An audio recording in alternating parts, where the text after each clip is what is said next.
Fala pessoal, a gente está começando aqui mais um episódio do Globotech Cast e hoje para a gente falar na nossa trilha de sustentabilidade menos é mais. A gente vai conversar aqui sobre soluções que a gente pode ter na nossa cidade, soluções urbanas, para a gente conseguir ter um desenvolvimento mais sustentáveis. E o que a Globo já está fazendo na questão de conteúdo para conseguir cada vez mais levar isso para casa de milhões de brasileiros. Eu sou a Clara Martins, vou fazer minha autodescrição.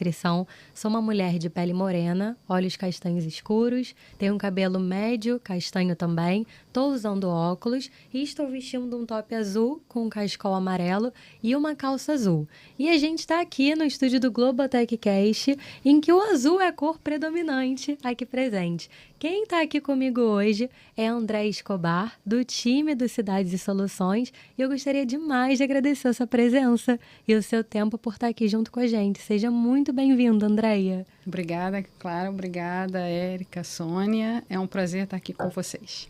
Obrigada, Andréia. E quem também marcou presença aqui, primeira vez, né, no Globotech Cast, é a Érica Cardoso, do time de Gestão Ambiental. Seja muito bem-vinda, Érica. Obrigada, Clara. Obrigada a todos que conseguiram vir.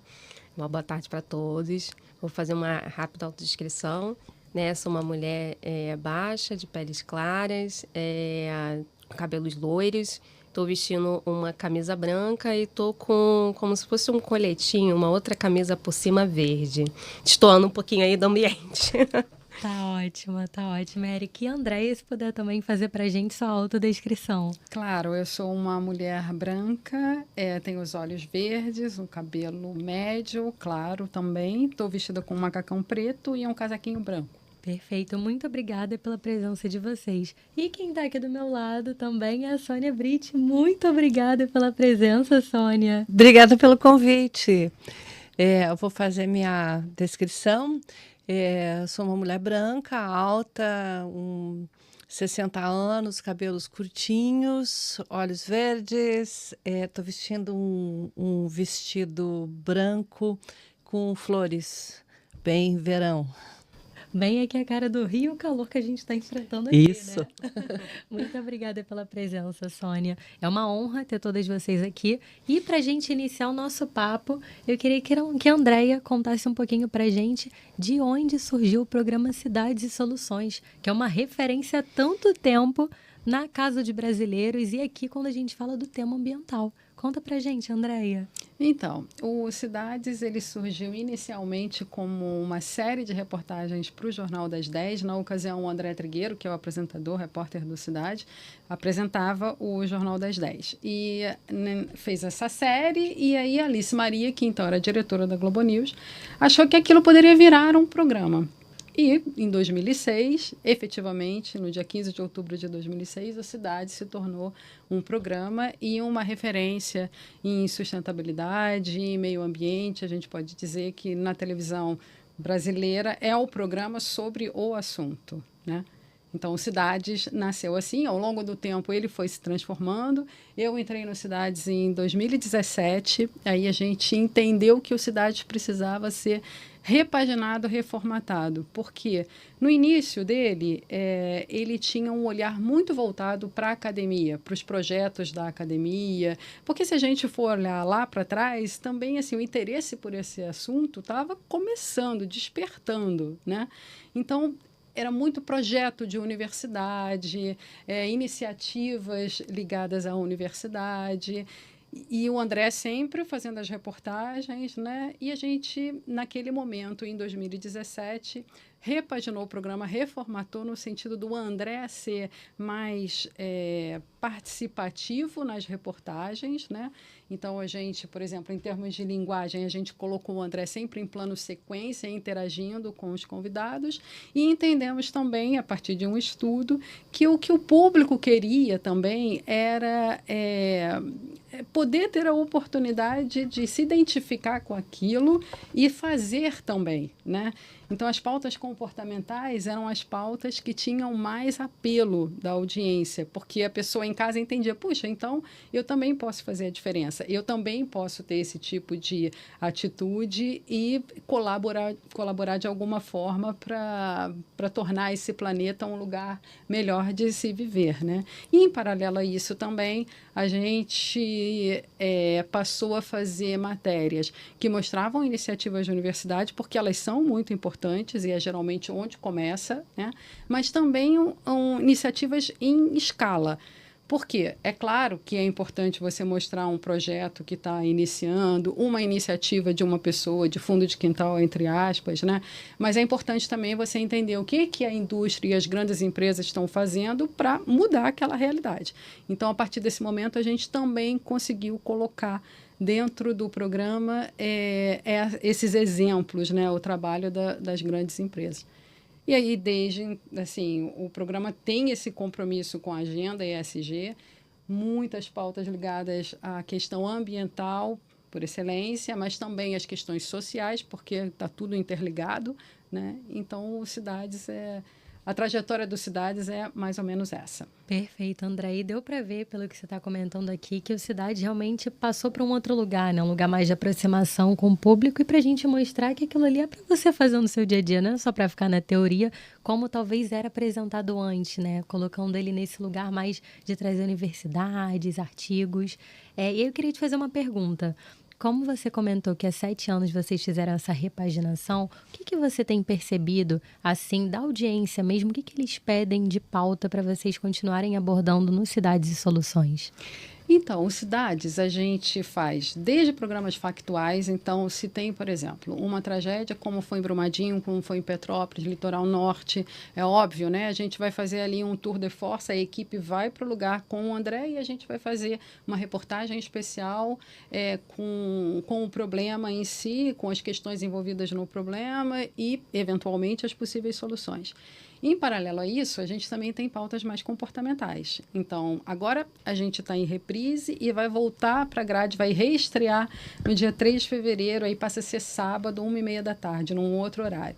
Um horário, porque antes, né, até então era 9 da noite no domingo, né? Então, ali 1h30 da tarde também é um outro público. Então, a gente está focando um pouco mais nas pautas mais comportamentais, mais leves, o que é tendência, né? A gente vai fazer um programa, por exemplo, sobre green dating, que é as pessoas que nos próprios aplicativos... Existe, elas, né? Um aplicativo de namoro. Sim, elas dão matching nas questões ambientais. Que legal. Né? Então, assim, a gente vai fazer um programa sobre isso, a gente vai fazer um programa sobre adoção de animais, né? Como é que você pode resolver o problema do abandono dos animais nas ruas. Então, o que a gente percebe é que... primeiro, tem muita coisa para se falar. E a gente faz um programa por semana. E um programa todo produzido. Então, a gente também tem ali... Caramba, sobre o que a gente vai falar? Porque é tanta coisa que você tem que fazer um recorte. E um recorte interessante também, né? Que seja capaz de atrair a nossa audiência. Então, temos esse desafio. E o outro é como é que a gente faz também para se aproximar dessa audiência que se mostra cada vez mais interessada, né, por esse assunto. A gente, na Globo News, tem um público A e B 50+, mas a gente também tem essa intenção de rejuvenescer um pouco esse público, e o Cidades também tem esse papel, né? A juventude hoje é muito mais engajada do que era. Eu vejo minha filha com 18 anos, eu com 18 anos não tinha consciência que ela tem nem esse engajamento. Então, acho que mudou isso também. Você tem um compromisso de falar com essa audiência, de produzir um produto de qualidade, com informação checada, rechecada. O André é uma referência nesse assunto. Então, assim, o André é muito importante e ele traz, assim, credibilidade e é como se, assim, ele referenda aquilo, né? Então, assim, é um programa autoral, é um programa que, desde o início, é ele quem apresenta, né? Então, ali, aquele engajamento dele com a pauta, com o programa, com a audiência, ele nas redes sociais. Então, isso tudo é importantíssimo para o Cidades. Mas o Cidades, é verdade que a gente está sempre se renovando de alguma forma para você atrair, porque essa audiência, né, gente, a gente sabe, tem muita oferta. Então, por que as pessoas vão parar para te olhar? E aí você tem que pensar por quê, né? Então, vamos oferecer a ela um produto de qualidade sobre um tema que está cada vez mais presente na vida das pessoas. Com certeza. E a gente, eu não sei quando que vai ao ar esse episódio, mas a gente já teve um spoiler que 3 de fevereiro a gente vai receber novos conteúdos. Que felicidade. Bom, e uma pergunta aqui para a Sônia. Sônia que já está há tanto tempo engajada nesse tema e é muito ali à frente de falar sobre isso, agir na prática, né, com mudanças que sejam importantes, que vão fazer diferença. Queria saber de você, quando que começou ou o que te deu vontade para trazer essa sua paixão pelo meio ambiente e cuidado de falar sobre isso para a sua vida profissional? Quando que começou isso e como é que foi? Eu, desde criança, eu me lembro que era uma criança meio deslumbrada, assim, diante de uma árvore, de um pôr do sol, de uma água correndo. Eu sempre gostei de observar. Eu cresci no interior de Santa Catarina. Me lembro de deitar debaixo de um pinheiro e ficar olhando o céu azul e aquelas folhas do pinheiro, né? Então, e muito cedo eu comecei a perceber também os estragos que estavam acontecendo, né? Da minha casa eu enxergava o pátio da ferrovia e todas aquelas pilhas de madeira secando que iam ser levadas embora, que era tudo embuia, pinheiro, enfim, outras, cedro, ipê, né? Sendo levado embora. O desmatamento foi muito rápido ali naquela área de Santa Catarina e muito intenso. E eu acho que foi uma coisa meio natural em mim isso. E quando eu comecei a trabalhar, naturalmente os seus interesses pessoais eles se refletem em pauta. Então, a primeira matéria que eu fiz para o Jornal Nacional foi sobre crianças sendo usadas na indústria carvoeira, né, que estava explorando ilegalmente a Mata Atlântica. A minha primeira matéria no Fantástico foi sobre a pesca com os botos lá no sul de Santa Catarina. Meu primeiro Globo Repórter foi sobre a indústria de carvão em Santa Catarina. E quando eu vim morar no Rio de Janeiro, teve um momento ali que eu acho que foi muito importante, em que esse meu interesse encontrou muita informação científica, que foi na Rio 92. Então, a partir da Rio 92, eu comecei a acompanhar muito a ciência do clima. E, como jornalista, eu sempre entendi que a minha obrigação é botar na pauta tudo que é relevante, que vai impactar o futuro das pessoas. As pessoas precisam saber o que está acontecendo, saber o que pode vir a acontecer, para tomar decisões educadas sobre as suas ações, sobre o seu futuro, né? Poder tomar decisões. É para isso que serve o jornalismo também, né? Você saber o que está acontecendo e decidir para onde você quer ir, como sociedade, como indivíduo e tal. E eu sempre briguei muito para deixar isso na pauta. E, enfim, tenho feito matérias, eu cobri várias convenções do clima, eu tenho feito matérias sobre mudanças climáticas no mundo inteiro.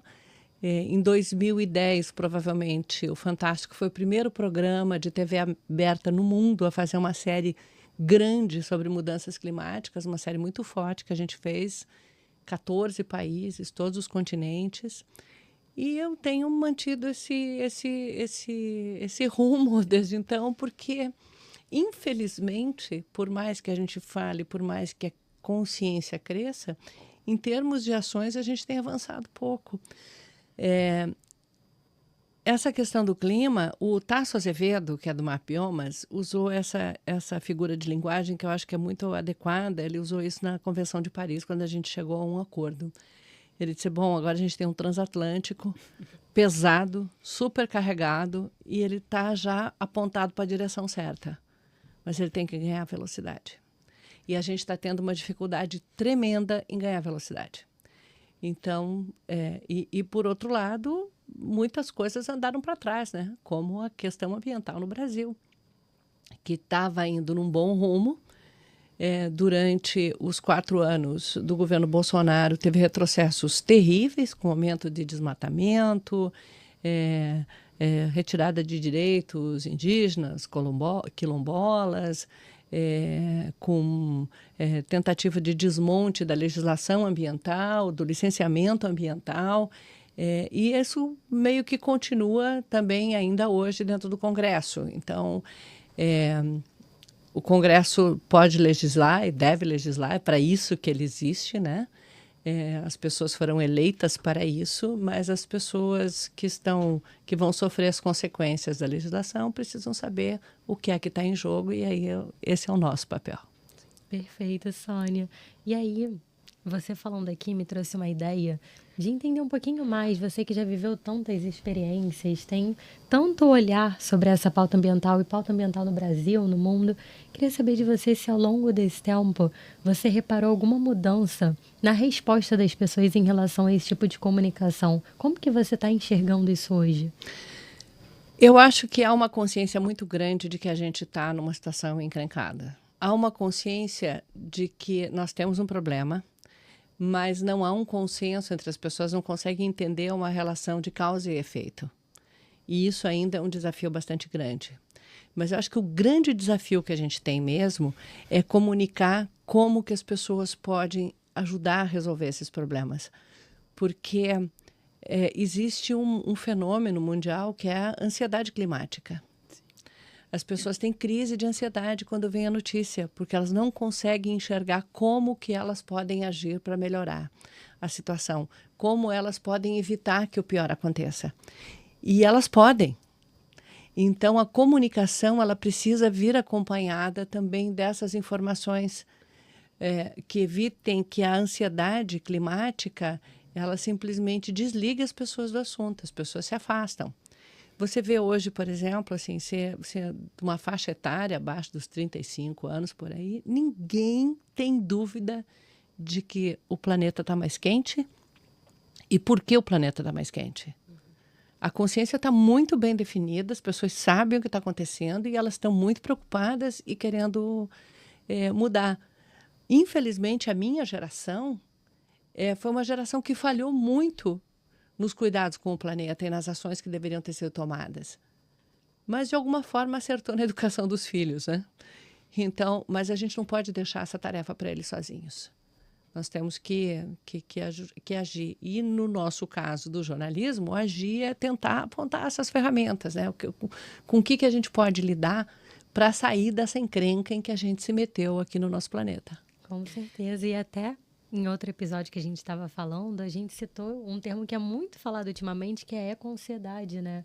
Para a gente falar sobre as pessoas que realmente, quando vem uma notícia, gera uma ansiedade, elas não querem mais agir. Pensam, poxa, não tem nada que eu possa fazer, o que eu vou fazer para mudar? Ai, tem muito para fazer. Tem muita coisa, né, Andréia?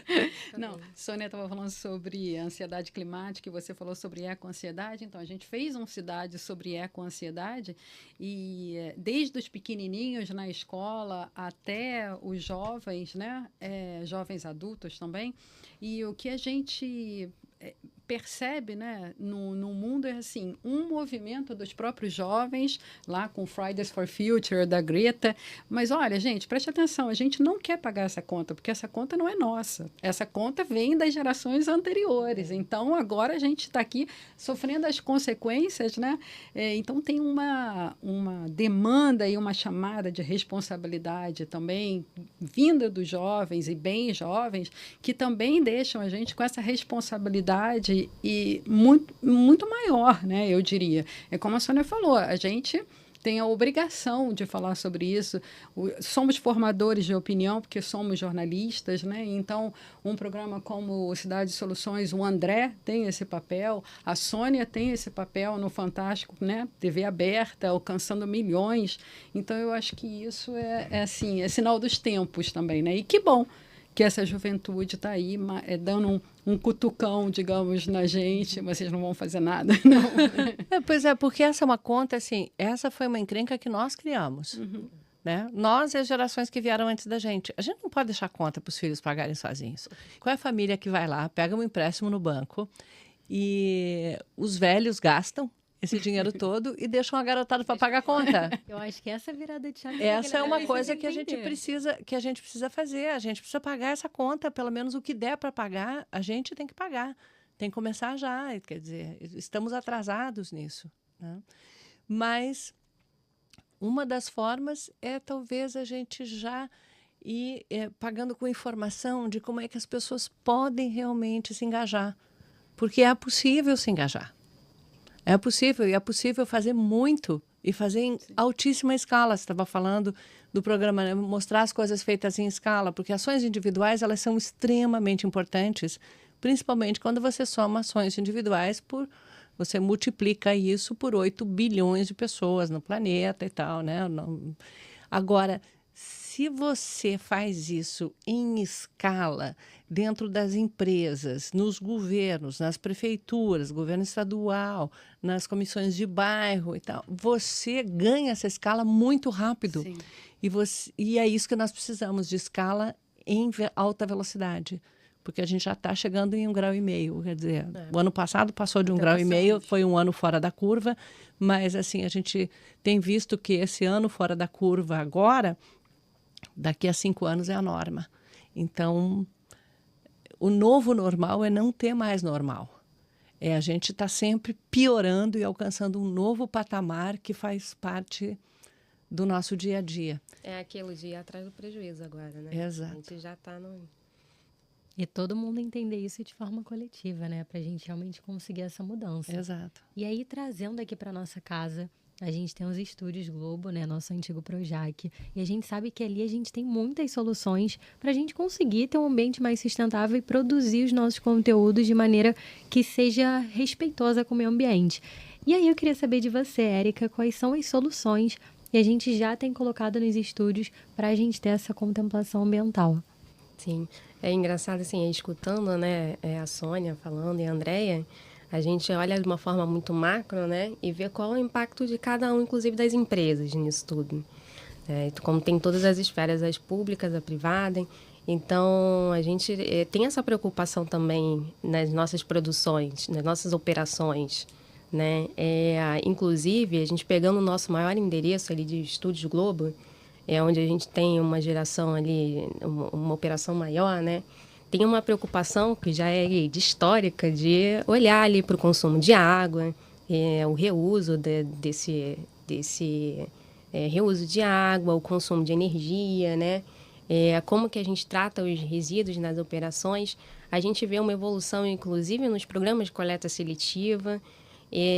Olhar os estúdios é olhar uma cidade. A gente até estava conversando sobre isso, né? Olhar como se fosse uma microcidade, que não deixa de ser diversa, inclusive, né? Com pessoas que entendem mais e menos do assunto, que estão mais envolvidas ou menos no assunto, e é onde a gente quer chegar.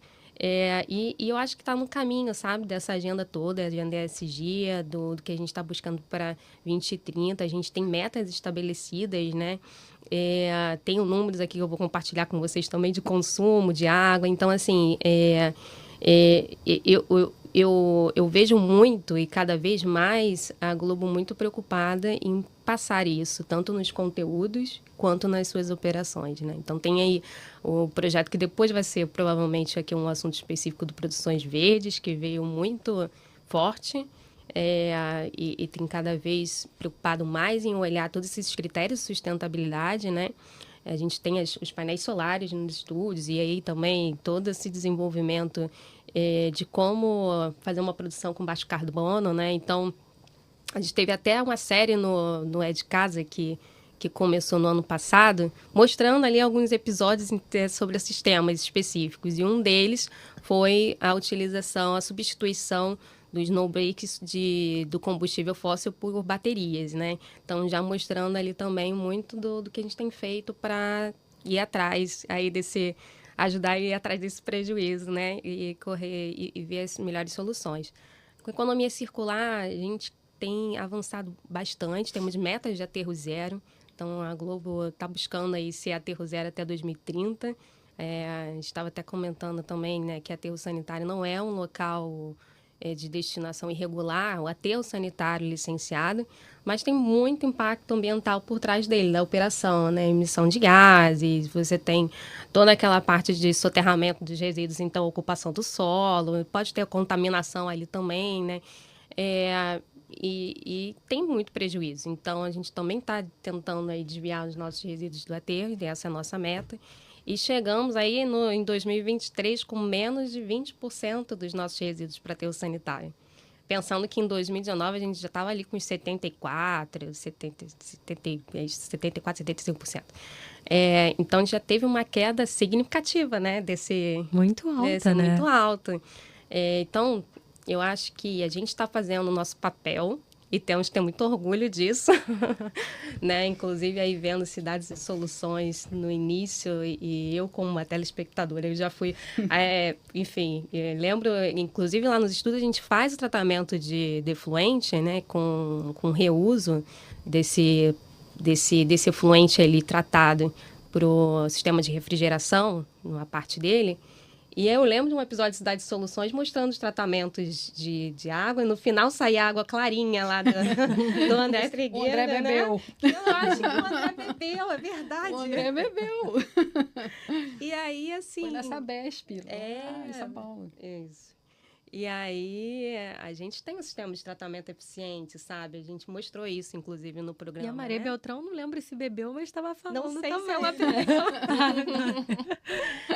Então, acho que a gente está no caminho, né? A gente tem que ter, como eu falei, a gente tem que ter muito orgulho disso e muita preocupação de levantar todos esses assuntos e discutir dentro de casa, sabe? Você vê, né, como o jornalismo bem feito, e o André é muito bom nisso, né? O André, cada vez que eu vejo o André falando, eu brinco com ele assim: André, você devia montar uma igreja da sustentabilidade. Devia ser a primeira seguidora da sua igreja, já pré-convertida, porque ele tem essa maneira assim tão carismática, né, de apresentar as coisas.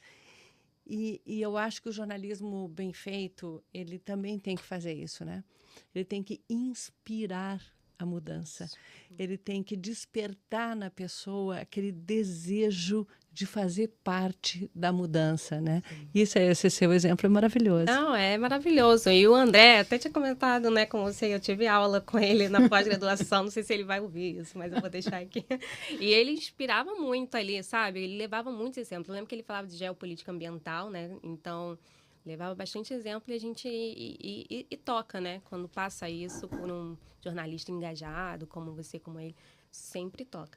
A gente gera a quantidade de resíduos vamos chamar de cidade, né? Mas assim, como uma geração de 20 mil pessoas, aproximadamente, sabe? Nos estúdios Globo. E tem uns outros números também, mas porque não está aberto aqui. Mas, enfim, temos ali uma microcidade, né? E temos que preocupar com todos esses, como a gente faz a gestão desses recursos. Muito interessante saber isso. E o André tem duas alunas aqui. Também fui aluna dele na faculdade. Ele cria ali vários seguidores para a gente falar sobre sustentabilidade. E a Sônia também, que está aqui do lado, também cria seguidores para falar sobre sustentabilidade. E eu queria saber de vocês também. A gente sabe que ultimamente, principalmente a Globo, né, tem utilizado muita tecnologia para a gente conseguir avançar nas ações ambientais que a gente vem fazendo. Eu queria saber de vocês como que vocês enxergam hoje, seja tecnologia para conteúdo, seja tecnologia para a gente pensar em ação prática de coleta seletiva, quanto que vocês acham que ela é cada vez mais importante e uma aliada para a gente trabalhar a questão ambiental? Eu acho que a tecnologia tem dois aspectos, né? Uma delas é essa genialidade humana que cria problemas, mas também encontra soluções. Então, a gente sabe que há várias coisas da tecnologia que estão ajudando a gente a sair, por exemplo, do combustível fóssil para energia mais limpa. Solar é uma tecnologia relativamente nova, né? E que teve preço, assim, o custo caindo absurdamente, né? Pela metade, ano a ano. Assim, hoje é uma fração do que era há 15, 20 anos. Eólica, marés, eficiência energética, aparelhos cada vez mais eficientes, usando menos energia, conservação, tudo isso é fundamental. E a gente sabe que há outras áreas de tecnologia que estão sendo pesquisadas, como geoengenharias, né? Para mexer na atmosfera, para refletir luz, para não esquentar, ou para semear o mar com alguns metais para ajudar na formação de plânctons e captura de carbono e tal. O problema desses grandes projetos de geoengenharia é que tem uma coisa na ciência chamada a lei dos efeitos indesejados. Então, se a gente não sabe quais são esses efeitos indesejados, a gente não pode fazer em larga escala. É preciso conhecer, ver melhor e tal. E, ao mesmo tempo, há um perigo de que se bote muita fé de que a tecnologia vai resolver um problema, captura de carbono. Ah, vamos fazer captura de carbono.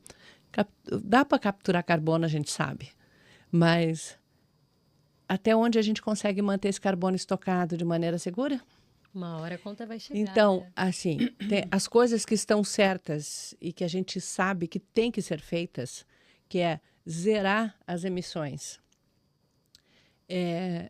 parar completamente de usar combustíveis fósseis. Isso tem que ser feito e com urgência.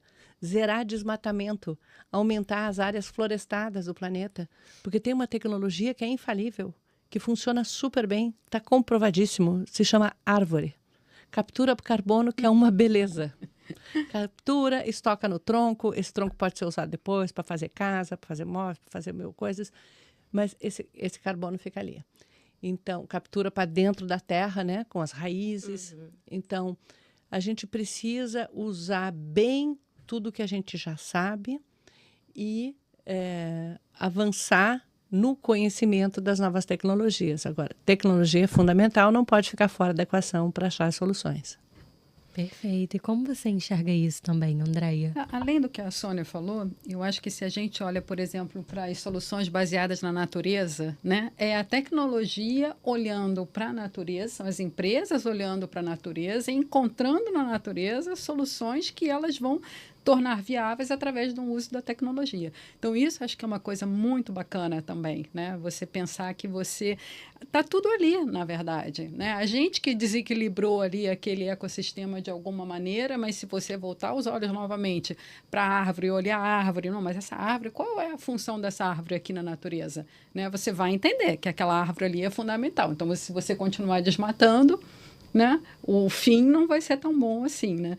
Mas concordo com a Sônia quando ela diz que a tecnologia, como tudo na vida, ela tem os dois lados, os prós e os contras. Então, ela bem aplicada, eu acho que ela é fundamental e necessária, não tem outra alternativa. Até porque quando a gente fala que a gente já está com uma conta muito alta, devendo muito, e que a gente tem que correr, tem que botar esse transatlântico aí para, né, navegar em alta velocidade, sem a tecnologia a gente não vai conseguir. Então, a tecnologia, de fato, ela é essencial, né? Bem aplicada, bem feita. Tem um exemplo de tecnologia, por exemplo, que eu vi numa viagem que eu fiz para a Alemanha. Eu fui visitar um projeto que usa vela para navio cargueiro. Vela é a coisa mais antiga da navegação. A gente sabe como o uso de vela revolucionou o mundo inteiro ali nos anos, no séculos XV, XVI, ali, né, naquela virada com as grandes navegações e tudo mais, quando inovaram tecnologicamente o uso da vela. Foram os portugueses que fizeram isso. Agora estão usando vela que corrige rota com inteligência artificial e tal, para ajudar a carregar o navio, né? É como se fossem umas pipas, sabe? Pipa não, como coisas tipo uns paraquedas, só que virado ao contrário, né? Que o vento vai empurrando e ajudando a carregar. Essas velas, elas diminuem até 30% o consumo de óleo dos navios. É um negócio super importante, em que você olha conhecimento tradicional, não tem nada mais tradicional na navegação do que vela, talvez o remo, e você usar isso, né? Com novas tecnologias para tornar mais eficiente e para fazer voltar, né, ao uso corrente. Olhar para essas soluções baseadas na natureza, né? A natureza inspira muito a gente para compreender coisas. Enquanto a gente usou combustíveis fósseis como se não houvesse amanhã, que a gasolina era barata, o petróleo era baratíssimo e tudo mais, ninguém pensava em grandes tecnologias, por exemplo, para insolação térmica, isolamento térmico, né? Hoje, os melhores sistemas são inspirados na natureza, em soluções Sim. que insetos encontram, que as abelhas usam, né? Na engenharia, na arquitetura deles. Então, eu acho que esse encontro da natureza com a tecnologia vai trazer muita solução para a gente, vai trazer muito, muito rápido agora. Se, de novo, os esforços, a atenção e os investimentos estiverem voltados para ali, né?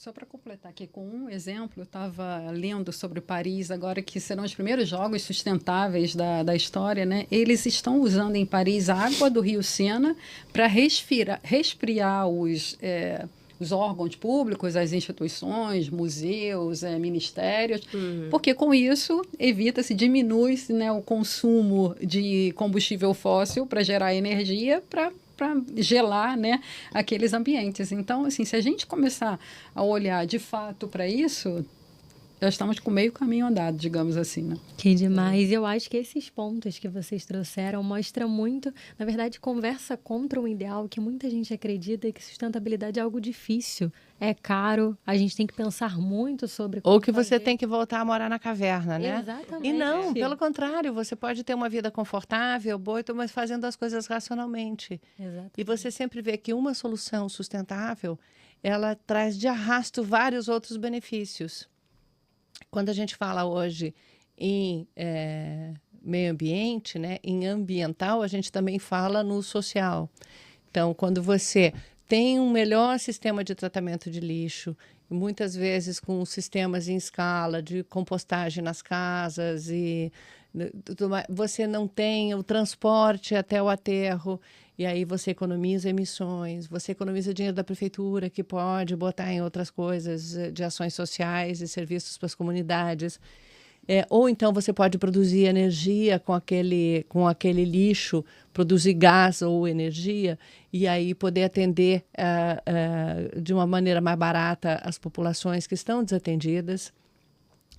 Quando você tem um racionamento do uso da água, eu sempre digo assim, a maior razão para você estocar água da chuva na sua casa é usar essa água não tratada para fins não nobres, diminuir a pressão sobre o sistema para que aquela população lá da periferia, que tem água dia sim, dia não, ou uma vez por semana, também tenha acesso à água.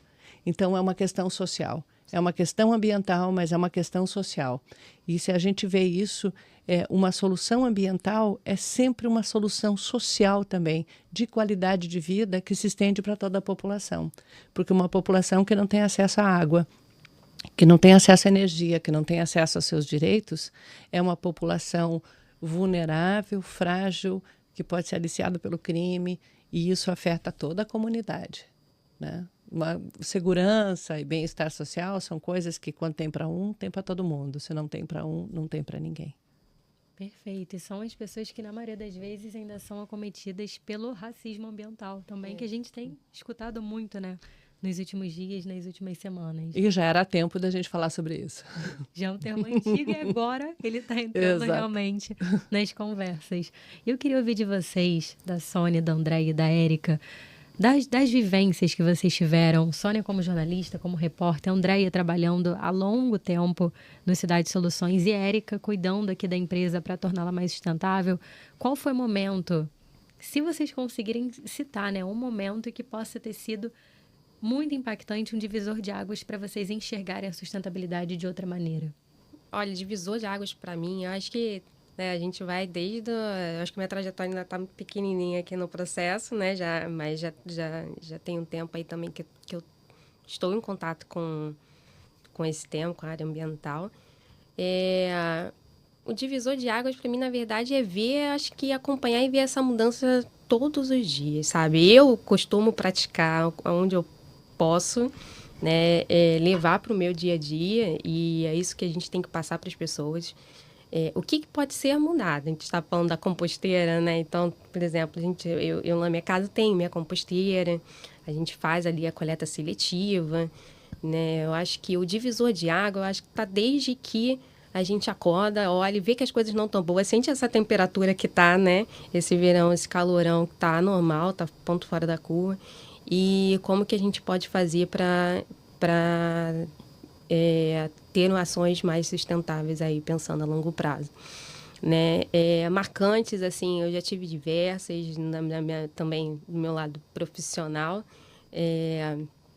até na Globo, né? Acho que eu fico muito ali voltado para a economia circular, né? Dentro da empresa.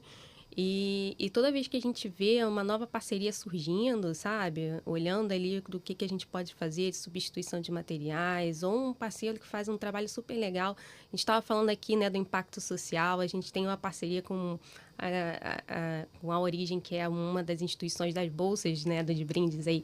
Eles fazem trabalho com a comunidade, com mulheres da comunidade. Eles têm ali uma base focada para o desenvolvimento também dos meninos, né, das crianças da comunidade. Então, toda vez que a gente faz uma parceria dessa, toda vez que a gente consegue avançar nas nossas soluções, acaba tudo sendo um grande divisor de águas, cada um no seu sentindo, né, da sua forma individual ali, né? Mas eu costumo também, já não é de hoje que eu olho para a árvore, que eu olho para o céu e para o rio, como a Sônia falou, então isso está em mim. Então, assim, eu levo isso pro meu dia a dia também. Que lindo ver isso, Érica. E para você, Andréia? Então, eu acho que um divisor de águas talvez tenha sido o momento que eu entendi qual era a minha responsabilidade como profissional e como pessoa, né? Mãe de 2 filhos, qual era a minha responsabilidade dentro da minha casa, em como a Sônia disse, né? A minha geração e as gerações anteriores erraram muito, então como é que eu vou fazer certo com os meus filhos, né? E um entendimento assim, se eu sou supervisora de um programa sobre sustentabilidade, o mínimo que eu tenho que ser é sustentável, né? Então, como é que eu posso ser sustentável no meu dia a dia? Porque eu acho que várias vezes acaba você tendo um comportamento que não condiz com o seu pensamento, digamos assim, porque é automático, né? Então, você se dar conta de que, será que realmente eu preciso disso, né? Aquela velha frase de nós, mulheres, mas eu estou precisando muito disso, mas será que realmente eu preciso? Não, talvez eu não precise. Então, eu posso, né, como a máxima, menos é mais. E eu acho que isso é muito importante.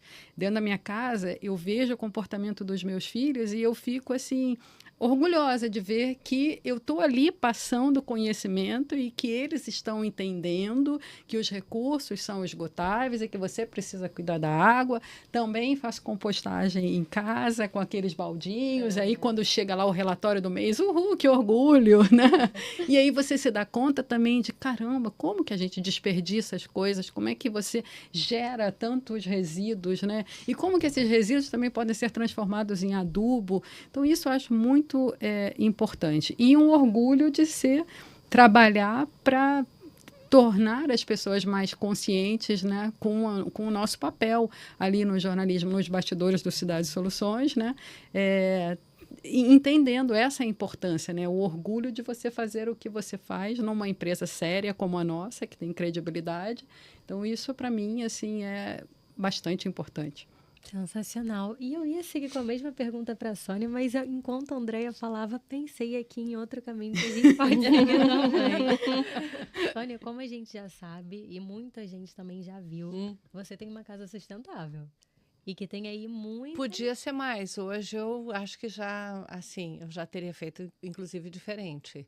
Mas com o que eu sabia na época, ela foi feita com esse objetivo. E aí, quando foi que você teve o estalo para aí sim iniciar e inserir coisas mais sustentáveis na sua casa? Eu tive uma vida muito nômade, né? Desde que eu saí da casa dos meus pais para ir para a faculdade com 17 anos. Eu morei um tempo em Floripa, depois eu morei no Rio, depois eu fui para Londres, de lá fui para Nova York, daí fui para São Paulo, daí fui para Pequim, depois fui para Paris, daí voltei para o Rio de Janeiro. Então, quando eu tive a oportunidade de pensar que eu podia ter uma residência fixa, E a gente pensou em construir uma casa, né? O Paulo e eu, claro que a gente queria incorporar tudo que a gente já sabia que era importante em termos de sustentabilidade. No Brasil, a questão dos materiais ainda é muito difícil, né? Mas a gente incorporou ali várias coisas. A gente recolhe água da chuva, usa água tratada só para uso extremamente nobre, né? Assim, não tem água clorada tratada para mandar cocô embora. Isso é água de reuso. A gente fez, por exemplo, uns espelhinhos d'água com um peixinho pequenininho para poder fazer controle de inseto, mas também, ao mesmo tempo, para poder reproduzir anfíbicos anfíbios, porque os anfíbios, eles são muito ameaçados, né? E nos espaços urbanos não tem lugar para eles. E aí, quando eles vem um outro bichinho, às vezes vem uma cobra para comer um sapo. Mas, né, vem os outros animais, porque a gente também tem que ter um compromisso em manter. Hoje, você tem 90% da massa de animais no planeta, somos nós e os bichos que a gente come. A vida selvagem ficou com quase nada. Ela está desaparecendo, então a gente precisa também criar espaços. Por isso eu deixei de ter pet, o que é uma decisão muito difícil, né? Você não tem um cachorro, você não tem né? Mas eu sento na minha varanda e eu vejo passar gambá e sem ser atacado, né? Que os animais urbanos, eles caçam também, né? Cachorro caça, gato caça. Então, você tem que abrir mão de algumas coisas que você gosta, né?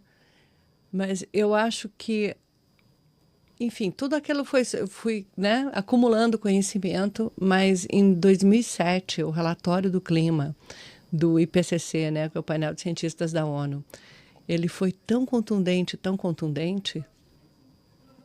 de que a gente já estava vivendo mudanças climáticas, que elas já se faziam presentes, que a gente já estava percebendo o planeta alterado, que aquilo me fez, assim, mais convicta de que cada coisa que eu faço, cada pegada minha tem que ser uma pegada positiva e não uma pegada negativa, né? É difícil, até porque tem até pressão, né? Pressão do meio, pressão comunitária e tal, né?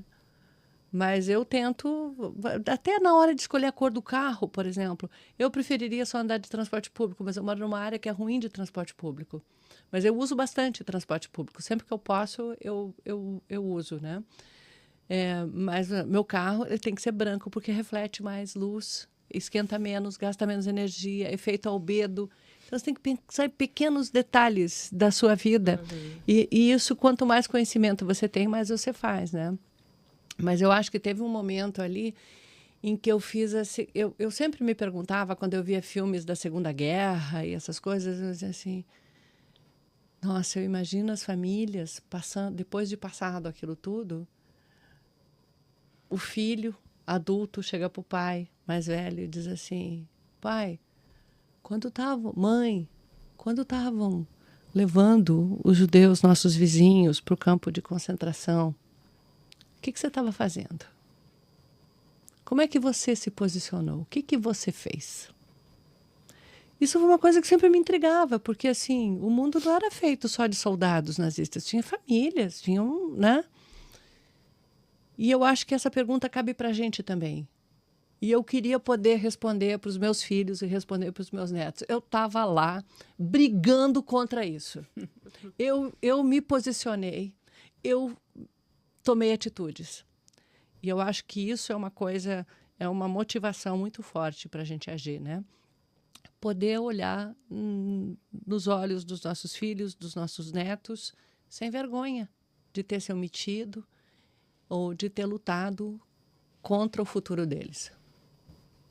Que lindo. Tô aqui, ó, sem palavras para falar. Achei muito legal esse posicionamento e a gente também levar essa mensagem para quem está ouvindo aqui a gente e que está naquela dúvida, o que eu posso fazer, né? Tem muita coisa. E vocês, ao longo desse papo inteiro, estarão aí várias, desde microações até macroações, que a gente pode inserir no nosso dia a dia, na nossa roda de conversa e também no nosso trabalho. Eu queria agradecer muito a presença de todos vocês novamente, pelo cuidado, pelo compartilhamento que vocês trouxeram aqui hoje, foi muito rico. E eu tenho certeza que todo mundo que vai acompanhar a gente vai amar tanto quanto eu amei estar aqui com vocês hoje. Muito obrigada. E para quem está ouvindo a gente aqui no Globotechcast, a gente está disponível nas plataformas de áudio.